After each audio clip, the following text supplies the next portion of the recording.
मियाँ वाली से ताल्लुक, रोखड़ी आपके इलाके का भी, आपके कबीले का भी नाम है और फिर आपके नाम के साथ भी लगता है, और एक आप पूरी लेगेसी लेके चल रहे हैं, आपके वालिद जनाब सफ़ाउल्लाह रोखड़ी। उस इलाके में जहाँ ईद का दिन शुरू होता है तो वो कितना मुख्तलिफ होता है। लाहौर की ज़िंदगी बिल्कुल अलग है। बड़े शहरों में लोग शायद ईद नमाज पढ़ते हैं और उसके बाद अपने अपने घर में चले जाते हैं ईद मनाने, लेकिन आपकी ईद इन लोगों जैसी होती है या कुछ मुख्तलिफ होती है? ईद तो ईद है, और रमज़ान के बाद अल्लाह ताला एक ऐसी खुशी देता है, मेरा मालिक है। और अब तो टेक्नोलॉजी और सोशल मीडिया इतना तरक्की कर चुका है, उसने दुनिया को इकट्ठा कर दिया है सारी। तो मुझे लगता है अब ईदें जितनी भी हो रही हैं, चाहे आप मियाँ वाली की ईद देख लें या लाहौर की, हाँ लाहौर में लाहौर है, लेकिन ईद एक जैसी मनाई जाती है। खुशियाँ ईद पढ़ते हैं लोग, लोगों से मिलते हैं। अगर हमारी बात की जाए तो हम कोशिश करते हैं, क्योंकि ईद पे सब लोगों को पता होता है, फैंस को पता होता है हम घर में होंगे, तो वो घर आते हैं, प्यार देते हैं। वहाँ पे आजकल आपको पता है फोटो से हट के, सेल्फी से हट के, आजकल टिकटॉक का दौर है, तो वो भी बनती हैं, वीडियोस बनाते हैं, प्यार करते हैं, खाने चलते रहते हैं, दोस्तों को मुलाकात, रिश्तेदारों से मुलाकात होती है। तो मुझे लगता है लाहौर में भी लोग इसी तरह एंजॉय करते हैं। लेकिन आपने कितना टाइम ईद के दिन रखते हैं कि ईद नमाज पढ़ के और उसके बाद आपने लोगों से इंटरेक्शन करना है, आपके पसंद करने वाले फैन से या इलाके के लोगों से, या आप कोशिश करते हैं कि नमाज पढ़ के मैं जल्दी घर चला जाऊं और फैमिली इंतजार कर रही है? पहले लाजमी बात होती है जी, जैसे ईद खत्म, हम ईद पढ़ते हैं, उसके बाद घर में आना, तो क्योंकि ईद ही देना होती है। अब देने वाली उम्र में है ना, उम्र अब देने वाली जी। मांगते भी हैं किसी से? मेरे बड़े भाई हैं इमरान रोखड़ी, तो क्योंकि बाबा से हम ईद लिया करते थे, बाबा इस दुनिया में नहीं रहे, अल्लाह ताला उनकी अगली जिंदगी खैर करे। और मेरे बड़े भाई हैं इमरान, वो बाबा की जगह ही हैं हमारे, हमसे बड़ा प्यार करते हैं, तो मोहब्बत में, प्यार में उनसे ईदी लाजमी लेते हैं। आप लेते हैं? मैं लाजमी। तो फिर उसमें बहस भी होती होगी कि वो कुछ पैसे दें, आप कहें नहीं, पैसे तो ईद के फिर होते हैं आपकी मर्जी के। देने वाले के नहीं, लेने वाले की मर्जी के पैसे मुझे सारा कुछ वो संभालते हैं, प्यार करते हैं, मैं उनसे ज्यादा ईदी लेता हूँ, क्योंकि आगे मैंने वही बांटनी होती है। यानी बचते नहीं आपके जेब में? वो नहीं, मेरे जेब में नहीं, मैं जेब में पैसे रखते ही नहीं, सिर्फ ईद वाले दिन में मेरे पास पैसे होते हैं, वैसे मैं कभी जेब में मैंने पैसे नहीं रखे। कितनी ईदी आप बांटते हैं आप? यानी अगर हम उसको पैसों में बात करें, 5 लाख, 10 लाख, कितने पैसे बांटते हैं? मैं इमरान भाई से जब जाता हूँ, मैं उठा लेता हूँ, चाहे मैं 5 लाख उठा लूँ, चाहे मैं 10 लाख उठा लूँ। उसमें फैमिली मेंबर शामिल होते हैं कि जिनको ईदी देनी होती है। मेरी हमारे घर के मेंबर माशाल्लाह हैं, हमारे सिस्टर हैं, मेरे भतीजे हैं, मेरे भांजे हैं, भांजे हैं, बहुत सारे माशाल्लाह बन जाते हैं।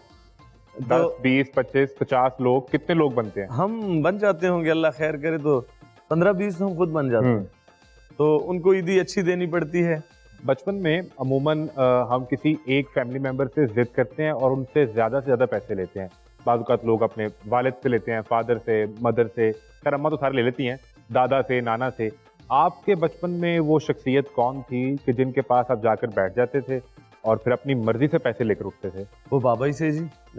बाबा को हम, वो बिल्कुल उनकी आदत थी कि वो पहले शुरुआत करते थे 2000-3000 से, उनको पता होता, लेकिन वो जानबूझ के करते थे। यहाँ तो एंड होता है लोगों का, बिल्कुल बचपन में ना जाए, इतना हो कि समझ तो थी, तो 2-3 हजार शुरुआत करते थे, फिर आहिस्ता आहिस्ता थोड़े, हाँ जी ठीक है, और उनको पता होता कहीं रुकेगा तो 15-20 भी बंदा एंड हो जाता था उसके बाद कि अब इसके अलावा मांगते नहीं है, गुस्सा ना कर जाएंगे। तो उस बचपन में इतनी ईदी मिलती थी, ये बहुत ईदी थी उस टाइम में, ये बड़ी बड़ी ईदी थी हमारे लिए। आपने किसी को ईद पे कोई ऐसा तोहफा दिया जो अपनी जिंदगी का सबसे महंगा तोहफा खरीद के आपने दिया हो?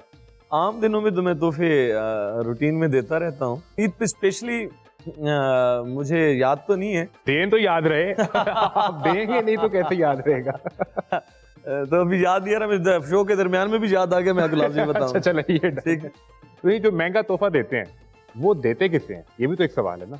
बेगम को महंगा तोहफा देते हैं, वो तो जरूरी है जी, उनके लिए तो फौरन डर क्यों गए? उनके लिए तो ईद भी देना, वो क्योंकि आपके आर्मी चीफ है ना जी घर में। तो नहीं, अभी तो वो यहाँ मौजूद भी नहीं है, आप तो ऐसे डर गए जैसे अभी यहाँ नहीं, वो देख तो रही है ना जी, देख रही है, और उनको बिल्कुल बच्चों के लिए, उनके लिए कुछ ना कोई लाजमी होता है, उनके लिए तो अच्छे देना पड़ता है, वो बताने की जरूरत नहीं है, बस वो मुतमईन हो, उनको पता ना चल जाए।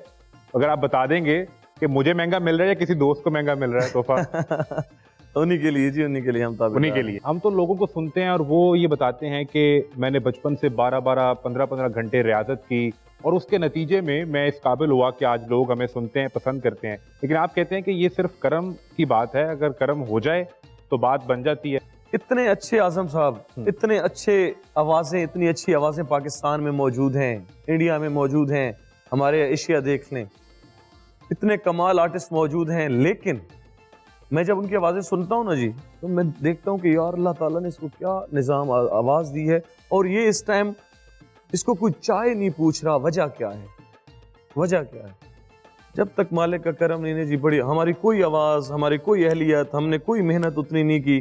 میں پہلے گانا میرا روہی آیا تھا بابا کے ساتھ، بنگلہ گولو سی اللہ دیاں اللہ جانے تیرے رنگ وچ ڈھولو سی، میرا ہٹ ہوا. میرا تو پہلا گانا تھا، مجھے تو اللہ نے پہلے گانے میں میری کوئی محنت نہیں تھی. میں کیسے اکڑوں، کیسے اکڑ جاؤں کسی کے سامنے، مجھے پتہ ہے. آوازیں بہت اچھی موجود ہیں اعظم صاحب. اللہ کا جب کرم ہوتا ہے اس کے بعد ہی کمال ہے، نہیں تو یقین جانے کچھ بھی نہیں، کچھ نظام نہیں ہو رہا. آپ اپنے والد کو تو یقیناً سنتے ہوں گے اور ان کے ساتھ پرفارم بھی آپ نے کیا. ان کے علاوہ کون سے ایسے بڑے نام ہیں جنہیں آپ سنتے ہیں اس لیے کہ آپ ان سے کچھ سیکھ سکیں اور پھر اس کو خود اپنے گانے میں بھی آپ لے کر آ سکیں؟ میں ہمارے ایک نام ہے میاں والی کا، بہت بڑا نام ہے، لالا عطا اللہ خان عیسیٰ خیلوی. لوگ ان سے بڑی محبت کرتے ہیں، ہم ان سے بہت پیار کرتے ہیں. ان کی مہربانی ہے، مجھے عزت دیتے ہیں، پیار دیتے ہیں. میں جب بھی لندن جاتا ہوں، چاہے پاکستان میں ہوں، جب ملاقات ہوتی ہے انہوں نے مجھے اسی طرح ڈیل کیا ہے جس طرح وہ میری طرح کے بن جاتے ہیں لالا جی. میں لالا کو بہت سنتا ہوں، ان سے ہم نے سیکھا ہے. وہ ہمارے میاں والی کا فخر ہے، سرائکی کا فخر ہے. اللہ تعالیٰ ان کو لمبی زندگی دے. اس کے علاوہ اگر دیکھا جائے عابدہ جی کو میں سنتا ہوں. میرے بابا محمد رفیع صاحب کو سنا کرتے تھے، ان کی ایک یادیں ہیں. پاکستان میں بہت اچھے آرٹسٹ موجود ہیں. میں سب کو پیار سے سنتا ہوں. سب کو سنتے ہیں؟ میں سب کو کوئی جیلسی والا فیکٹر تو نہیں ہوتا میں انہیں کیوں وہ سنوں؟ بڑے میں کہتا ہوں، دیکھیں جی اللہ تعالیٰ نے نا جی، جب آپ گاتے ہو نا، نظام جو کوئی کام ہے گانے کے علاوہ بھی، اللہ نے جب اس بندے کو عزت دے دی ہے اس کی عزت کرنی چاہیے. پھر آپ اور میں کون ہے؟ نہ میں اس کو کبھی گرا سکتا ہوں، نہ میں اس کو عزت دے سکتا ہوں. وہ تو وہ دینے والی ذات ہے. تو مجھے یہ شکر ہے، حسد والا چکر مجھ سے نکلا ہوا ہے. میں بڑا خوش ہوں اس معاملے سے. مجھے پتہ ہے کہ دینا اللہ نے، تو میں ٹینشن نہیں ہے. لیکن میں عزت ان کی کرتا ہوں. ان کی بڑی محنت ہے، ان لوگوں نے بڑا کام کیا ہوا ہے. چاہے عارف صاحب ہیں، عارف لوہار صاحب ہیں، ہمارے اور بہت اچھے سنگر، منصور علی ملنگی صاحب، اللہ تعالیٰ ان کو جنت میں جگہ